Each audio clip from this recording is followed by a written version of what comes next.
In this video, I make a custom Funko Pop of legendary Romania footballer Gheorghe Hagi. Plus, watch till the end for a bonus pop. Who remembers the 1994 Football World Cup? It was held in the USA, with Brazil winning the final on penalties against Italy. It was also a World Cup of some really great kit designs. I really liked the Romania one a lot though, so of course if I was going to make a Romania player, it would have to be the legend that is Gheorghe Hagi. So, to start off, I had to go shopping for a figure that would be the best match for the Hagi Senior Pop. I went for this Bernardo Silva Pop, as it has the closest hairstyle to Gheorghe's hair. To make it easier to paint, I needed to remove the head. I just pop the pop in a pot of hot water for a few minutes, and then the head can be pulled right off.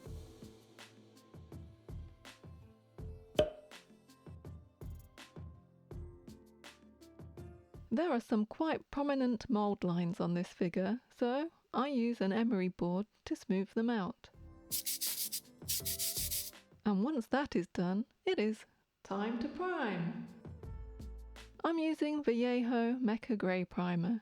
It is best to spray on some light mist coats first, before building up to a heavier wet coat. I actually remembered to mask off the football this time, yay! I used blue tack to do this. When the primer was dry, I masked off everything that was not the kit and airbrushed on some Vallejo Model Air in medium yellow. It ended up looking kind of greenish.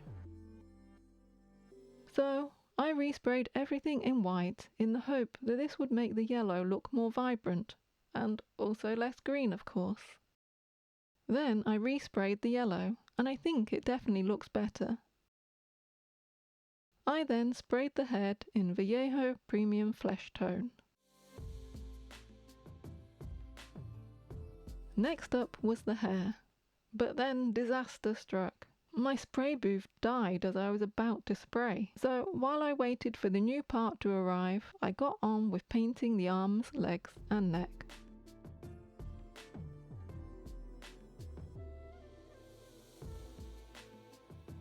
Oh, and also the boots.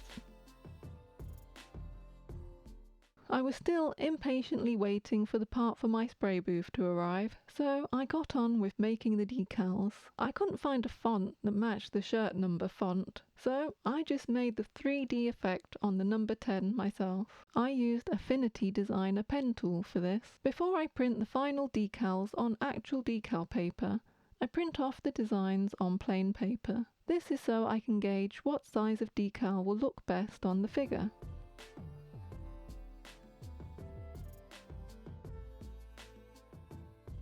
As you can see, this results in a lot of pages printed out, which would be very expensive if I used the decal paper to do this. Guess what? The part for my spray booth arrived, and I was able to spray again. I am so happy. I went with black for Gheorghe's hair, as most photos of him seem to have very dark hair. It did look a little lighter for the '94 World Cup, but doing realistic hair highlights seemed to be above my airbrush's pay grade. Once that was dry, I sprayed on some satin varnish.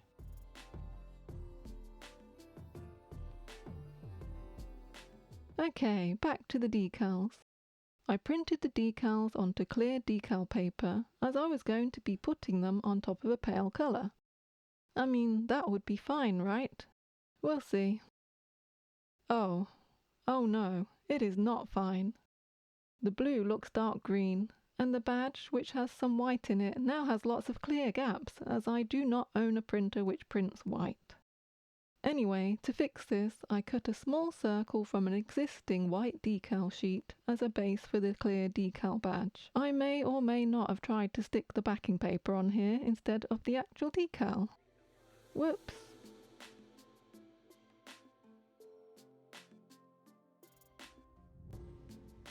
I also reprinted out all the decals onto white decal paper, as I really wanted the colour to look right against the yellow. As you can see, this looked so much better. These decals were quite challenging to get into the correct position. To help with this, I use Microscale Industries Microsol to position the decal. When I am happy with the placement, I use Microset to help the decal form to the right shape.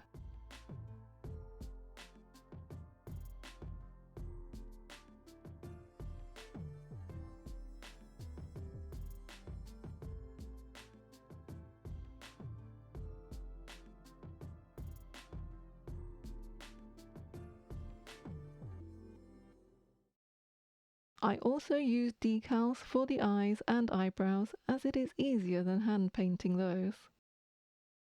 I also created decals for the boots.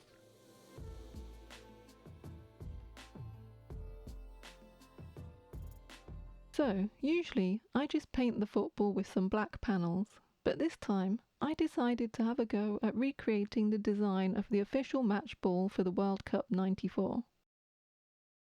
Getting those little decals to stay where I wanted them to was so infuriating. But I eventually managed to get it right, and I'm so happy I did this, as I really love how it turned out. With the decals finally finished, I sprayed over them with Vallejo Premium Satin Varnish. This varnish makes everything look so nice, and it takes away the shininess from the decals. After the varnish had dried, I had to put the head back on. I cannot use the hot water trick now that I have customised the figure, so I just use a craft knife to make the neck a bit thinner. I am very happy with how this pop has turned out, but I don't think I'll be making any more yellow-based figures again for a while. Yellow is super hard to work with. It shows up every single little blemish, which does not gel with my perfectionistic tendencies. The last thing to do was to create the box. I use Affinity Designer to do this, but you could probably use Canva as well. I printed out the designs on some 160 GSM presentation card. Then I laminated the designs with my Fellows laminator. I carefully cut out all the designs, and I use this weird little tool to mark the fold lines. So, this thing is called a bone folder, which sounds kinda gross, but it does give you really nice sharp folds without destroying the card. I reused the plastic window from the Bernardo Silva box. Then I stuck everything together with some double-sided sellotape. I also reused the bubble from the other box, and with that, the figure is finally finished. Thank you to everyone who watched. Let's take a look at the final result.